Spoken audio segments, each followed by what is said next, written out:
This tiny rural town I grew up in, it makes my skin crawl.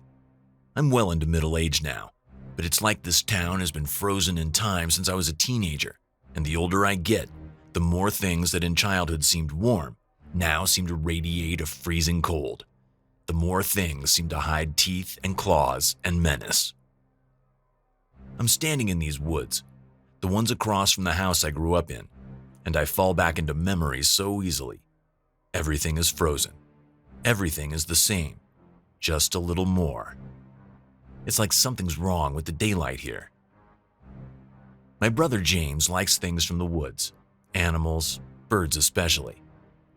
When we were children, we used to go out into these woods almost every afternoon looking for them. Birds. We'd just watch them. And he was so amazed, so in awe of these creatures.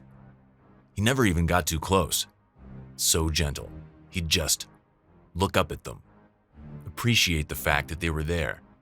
And then he met Billy and Michael, and Peter. And then he started shooting the birds. My mind goes back almost 30 years. I feel like I'm right there, like I'm right there. These woods will do that to you. I think back to that night, the first night that James. I'm sitting at the family dinner table. I'm 17. I count the plates. 1, 2, 3, 4, 5, 6. Count the chairs. 1, 2, 3, 4, 5, 6.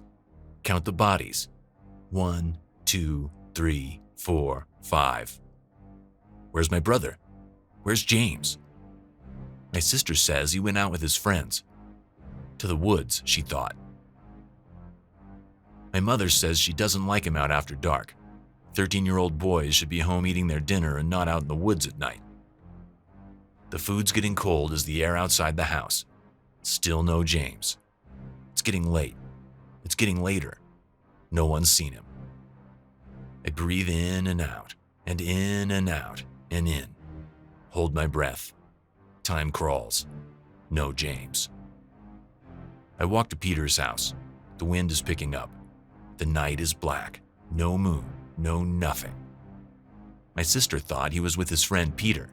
In the woods. In the woods. Peter said, "We were running, laughing. We were in the woods and trying to catch rabbits. We were in the woods trying to shoot a deer. We were in the woods, but then we left the woods," he tells me. We parted ways and I went to baseball practice and Billy went to the store and Michael went home to his mother. And I don't know where James is, says Peter. I don't know. But he's not in the woods. The sheriff is called. They're all looking. Mother is sobbing. Father is drinking. My brothers and sisters are in and out of the house looking. Help them, Father says. You're 17. You're a man almost. Look with them. Help them. But I'm stuck to the chair and I'm staring out at the trees. I'm looking out to the part of the wood I can see from our window and I hope to God. I hope that he's not in the woods. He knows these woods. He knows them. One day gone, and I look out at the sun starting to bleed through the trees. No sleep. Eyes open. Mocking sun in the morning teased. One night gone. One night gone. One night gone and no sign of James. The things in the woods. My mind circles through the things in the woods. It cycles through everything soft and sweet. Everything that eats plants. Everything harmless before I think of the wolves. Oh God, the wolves. I stand out at night yelling, staring at the woods, staring at the trees. Maybe if I squint my eyes, maybe if I look closer, I'll see him there, waiting. James! James! James! James! I call, every James echoing out into the black night. Where is the moon gone? Dogs bark and wolves howl. No one stops my own howling. I yell until my throat is raw and red and slashed up inside, until I fall asleep in a bed of dying leaves that crackle as I shift in the night. 2 days gone. Taunting sun following me all day saying, 2 days, 2 days, 2 days. You'll never see him again. Your brother's eaten up. Your brother's eaten up. The wolves will come for you as well when I set." They comb through the woods and I wait and wait. Nothing. It's been too long. He knows these woods. He knows them. The wolves know them too. Peter is helping us search. I asked him which way James was headed when he saw him last. "Home," he says. "He was headed home." Peter ducks behind a tree and starts crying. I know he's scared. I leave him there. I come back in 10 minutes and his eyes are dry and he's ready to press onwards. But we see no sign of James. That taunting sun dies on the evening of the third day, and the moon comes out. The moon we haven't seen for days. In the darkness, I can just make out a shadow coming toward the house. The outline of a person, walking strangely, limping, staggering. "James? James, is that you?" No, not James. It's not James. It's a woman. The strange woman that lives in the decaying cabin on the other side of town. People come to her when they can't find things, rings or keys or books, and she closes her eyes and she draws a map, and the people always find their rings or keys or books. Sometimes people ask her what their futures will be. When will they die? And she says she doesn't know. She can't do that. She says all she can do is find things. Years ago, people say, she saw 3 drowned children in her mind, drowned in cold, deep Echo Lake, all young. But she didn't know who, and she didn't know when, and she tried to warn the town. She tried to warn them all, but she didn't know who, and she didn't know when, and no one listened. And they let their children play in the lake, and the children were fine. And then one night, Mae Jackson, the preacher's wife, dragged her 3 children down to the lake, said she had the voice of God in her ear, telling her to bring her children to him. The next morning they found them, all 3 of them, drowned in that cold, deep lake. But that strange woman that lives in the decaying cabin on the other side of town says all she can do is find things. She staggers up to our doorstep and hands me a crudely scrawled map. The woods, and an X deep in the heart of the woods. She walks away toward that moon as it crawls up the night sky, that same staggering, hunched movement. She turns back. "Don't go alone." I race into the house and breathlessly show the map to my brother and father, to the sheriff. No words. We all tear through the woods, branches breaking, flashlights dying, running, and I can't breathe. And don't let him be torn apart, and I can't breathe. And don't let him be, and don't let him be, and please, and no, and, oh my God, there he is. Wolves. It wasn't wolves. Bullet through his chest. I didn't realize I had run ahead, and my father and brother and the sheriff are still running, and it's just me, and it's only me, and I'm holding him, and everything is so cold, and the ground is red, and lung punctured. He didn't. When the doctor comes, he tells me James didn't die right away. Catching rabbits, hunting deer, guns. Peter is crying in our living room. "It was a mistake," he sobs. "All the other boys had left. The gun went off. It was a mistake, and I hit him through the chest, and he said, 'Get help.'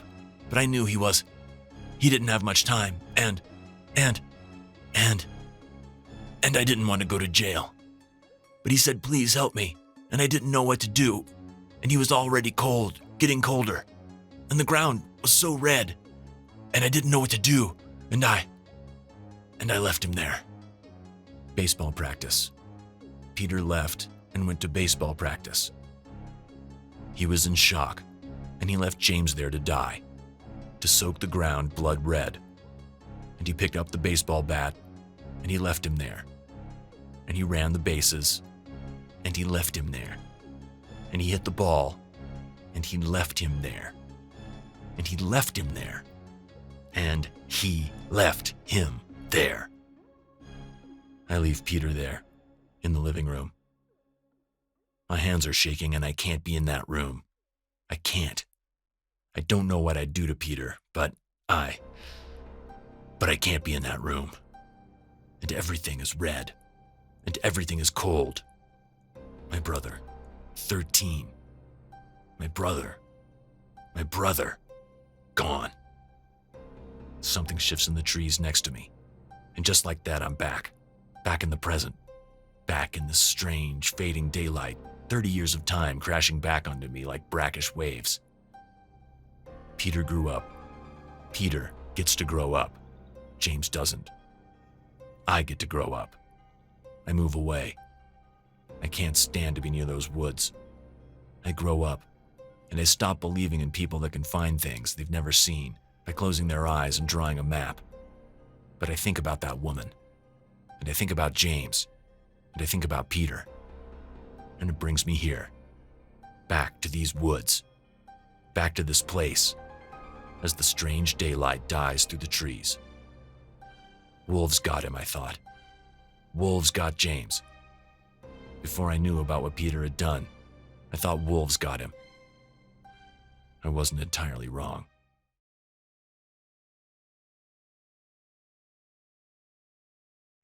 His room was quaint, containing quarters to sleep, a kitchenette, and facilities. Simple, yet exceedingly modern. His room mirrored his personality nearly perfectly, simple, open, and inviting. It was the home of Tokiro Mitsuko. He sat on the foot of his bed and leaned back, remembering the events of the past several days. Tokiro Mitsuko had never been a drawing man. The large pool of intelligence he controlled was overshadowed by his lack of dreams and ambitions. He had never been fond of chasing after girls, never had many friends, and never said much. He was entirely neutral. His only goal was to live his life until its inexorable end. He had not attended a university, nor had he tried to gain any truly marketable skills. He lived quietly and simply, politely denying others from entering his sphere of influence. He even worked simply, a simple park staffer. The forest, to which he was delegated, however, was anything but average. It was Aokigahara, the forest of suicides. Lying at the base of Mount Fuji, the forest was exceedingly quiet, devoid of wildlife, and dotted by ice caves and caverns.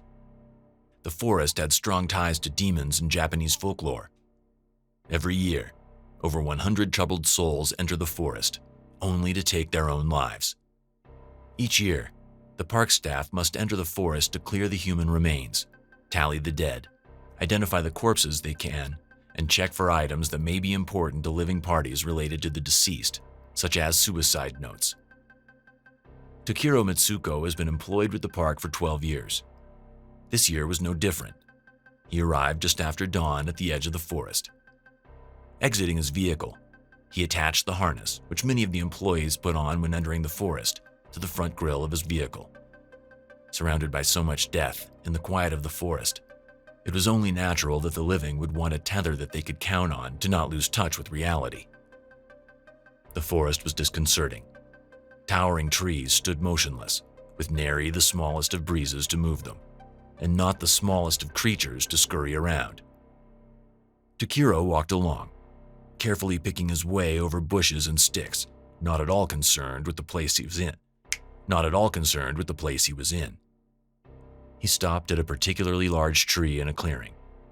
He retrieved the pack from his back and unzipped it. From it, he drew a handwritten sign, asking poor souls to reconsider and seek help from those who loved them. He slowly and methodically hammered the sign into the ancient bark of the looming tree. He stepped back, satisfied.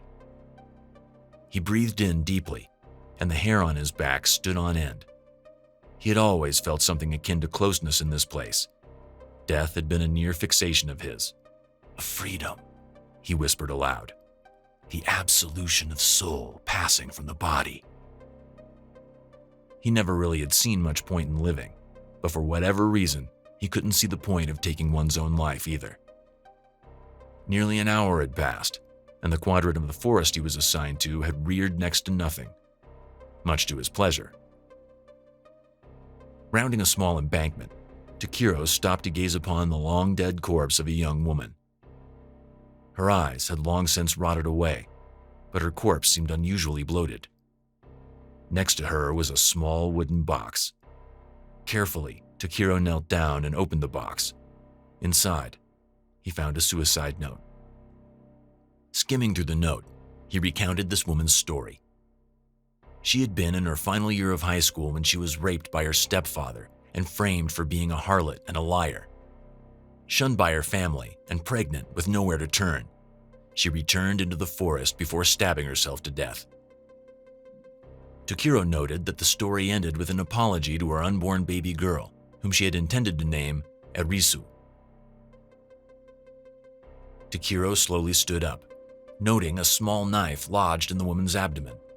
He looked around, reflecting on the horrendous actions that led this woman to the dark place that she was unable to recover from.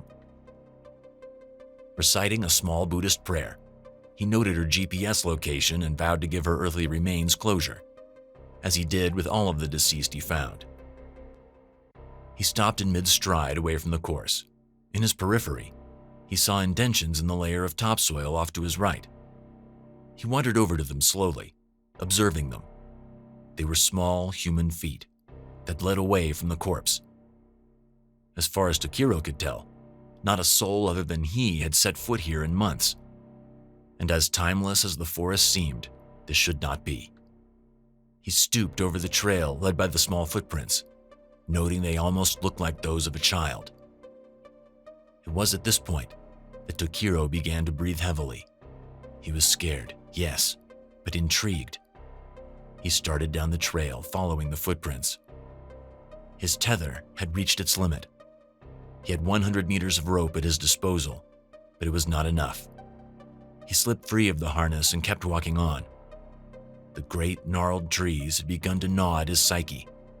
He became increasingly paranoid and upset with his surroundings. He was too far into the forest for the tape and markings left by thrill seekers to be present, and he soon realized he was unsure where he was. Drawing closer to panic, the only logical plan in his mind was to find where the footprints led. A break in the trees appeared ahead of him, and a craggy, icy cave opened up before him, beckoning him into its gaping maw. His radio buzzed loudly, sending him reeling with fear. He regained his composure enough to respond. It was Natsumi, the only woman whom he had close in his life. She informed him that he was late, and his GPS said he was nearly 3 kilometers out of his designated zone. He pressed down the button to reply, inhaled, and stopped. He could think of nothing to say. No words would come to his lips. He wanted to beg for help, to reach out and have contact with someone other than the paranoia that had consumed him for hours, but only dead air fed through to Natsumi's receiver. He looked deep into the darkness of the cave, feeling himself drawn in. He dropped the radio and the GPS system to the ground and continued into the cave. He was lucky that the cave was rather linear and easily traversable, though he still could not see how a child had made it here. Hours seemingly passed before the cavern led to a large central chamber. Takiro was shocked by what he saw. Stalagmites protruded from the ground, with dozens of corpses skewered in various stages of decay. He fell to his knees and retched, appalled. A faint notion pierced his mind. Something slight and frail. A touch. He looked behind him to see a small girl grasping his ankle. Her hand was barely big enough to get a grip on his ankle, and slighter than brushing against a tree branch, but it held him in place with a grave chill. A small voice permeated his mind. At first, he thought it to be his own, but behind the small veil, he sensed a wave of negative energy. Instinctively, he bolted from the grasp of the small girl and ran to the center of the gruesome sculpture. He could sense the tinge of a demonic presence now. Its dark tendril burrowed into his mind, melding his consciousness with darkness. "Let me tell you a story," the voice hissed in his mind. From outside the cavern, Natsumi, his co-worker, picked up his fallen radio. She looked around, seeing no footprints but his and no signs of disturbance. Suddenly, a shriek assaulted her ears. Startled, she dropped the radio and sprinted towards the edge of the forest. She locked herself in her small car and panted heavily for several minutes before calling her manager in tears. When she arrived back at the park management building, she was hysterical and inconsolable, utterly terrified. she was sent home with the advice to breathe some fresh air in the city park. Natsumi sat on a bench, waiting for the tram to come by so she could get to work. It had been 3 days since her experience in the forest, and 3 days since she had gotten any decent sleep. The weight of someone sitting down next to her was enough to rouse her from her funk. She looked over to see Tokiro Mitsuko sitting next to her, smiling. Before she could say a word, he gently pressed a finger to her lips. "Let me tell you a story, Natsumi," he said, smiling. He leaned back and told her of what he had seen in the cavern, ending his story with the feeling of dark presence invading his mind. At the conclusion of his tale, he produced the small knife from the corpse of the suicide from under his coat. He thrust the dull, rusty blade into the bottom of her stomach, wrenching the blade upward until he had cut her entire abdomen open, spilling the contents on the sidewalk. Gasping for air, Natsumi watched as her lifelong friend walked away, whistling, the last image she ever saw being his large, toothy smile. 2 days, and 2 publicly disemboweled women later, Tokiro leaned forward from his position as someone he didn't recognize entered the room. The man introduced himself as Detective Ito and asked Tokiro to tell him why he had killed 3 young women. Tokiro briefly struggled against his straitjacket and then leaned in close to the detective. "Let me tell you a story," he whispered, smiling.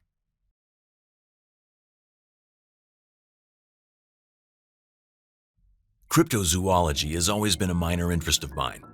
I say minor because it was something I'd only enjoyed casually. A few internet articles here and there, scrolling through a couple of pages on a Tumblr blog dedicated to it, maybe watching one of those Bigfoot documentaries. You know, that kind of interest, nothing serious. Generally, that would be pretty common for most people. Most people, however, do not live in my little town, where a supposed cryptid is how many folks here make a living. See, I live in a small town in the UK, more specifically in the northwest of England. It's a tiny place not many people outside of the country have likely heard of, unless they've already been here for whatever reason, or have an interest in cryptids. My small town is situated by one of the many lakes that dot this part of the country.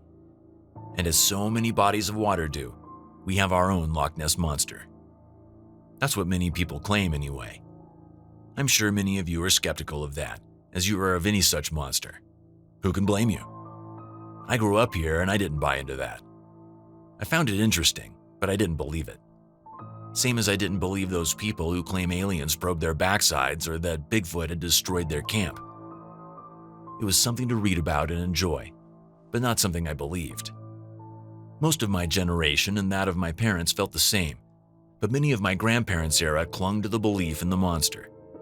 They stayed away from the lake unless they were in decently sized boats or one of the many ferries that traveled the length of the lake to nearby settlements. Not us kids and teens though, especially not in summer. Most of the time, British summers are nothing to brag about. They're pretty warm, but usually cloudy or wet. Sometimes, however, we were blessed with a heat wave. Nothing was better than a dip in the lake during the heat of the day. During the school days, the older boys would hang out by the lake well into the evening.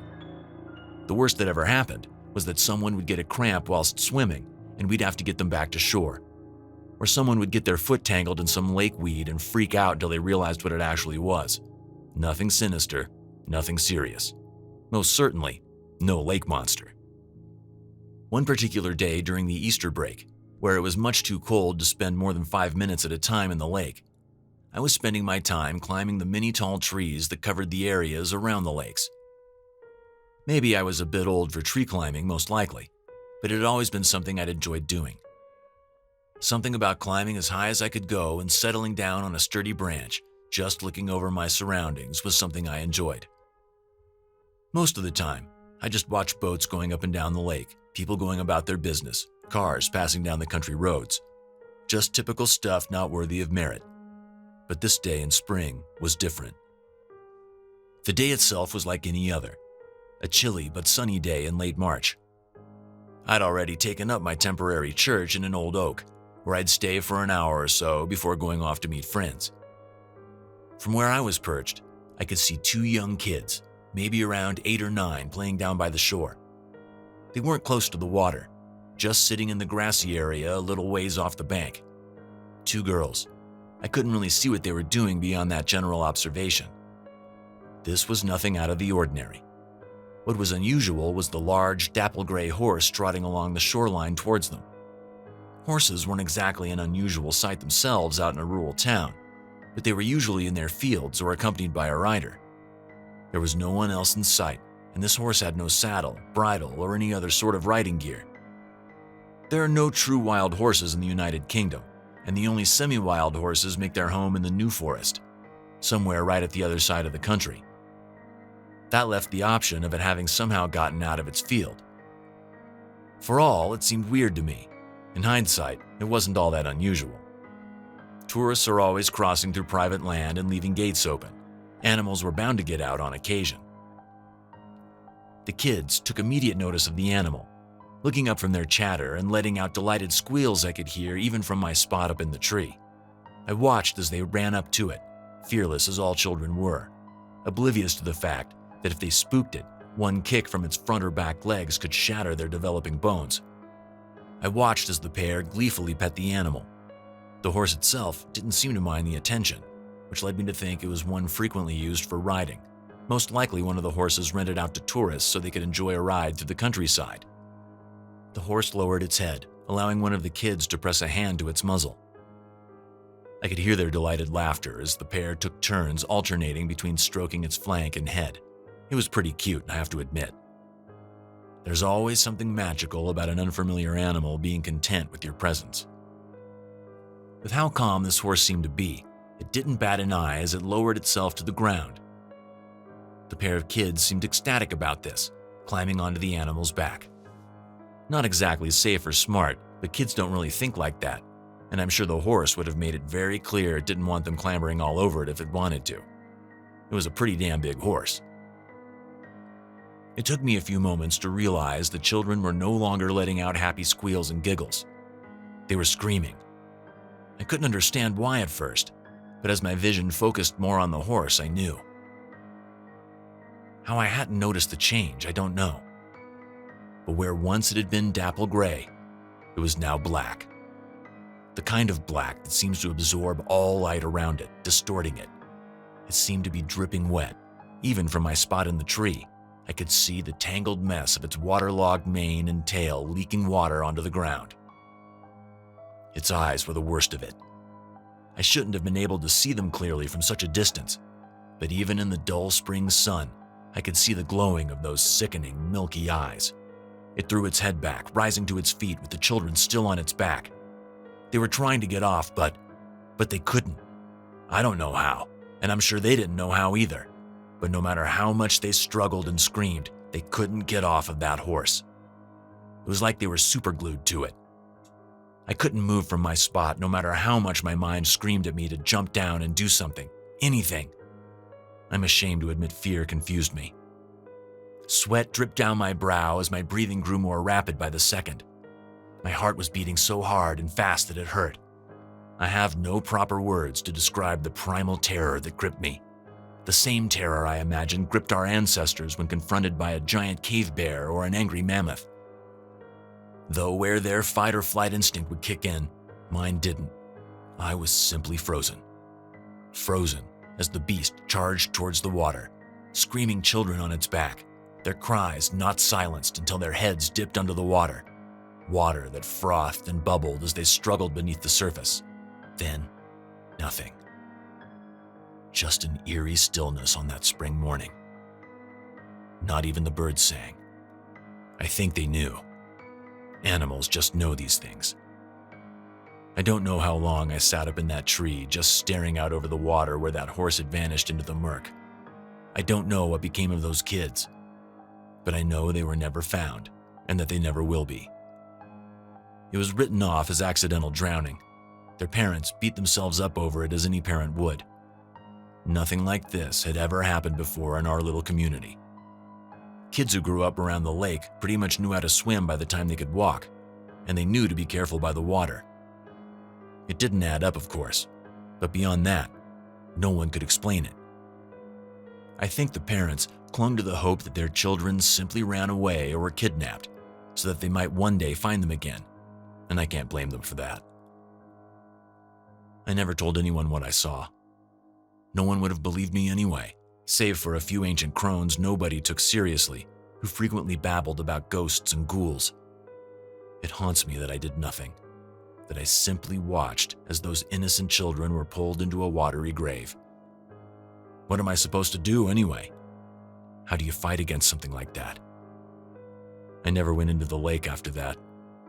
To anyone that asked, I simply said that I didn't like the way the smell of the lake water clung to me. I didn't think I'd ever tell this story, but I still love this town over a decade later. And last night, I saw a dapple gray horse stalking along the lakeside.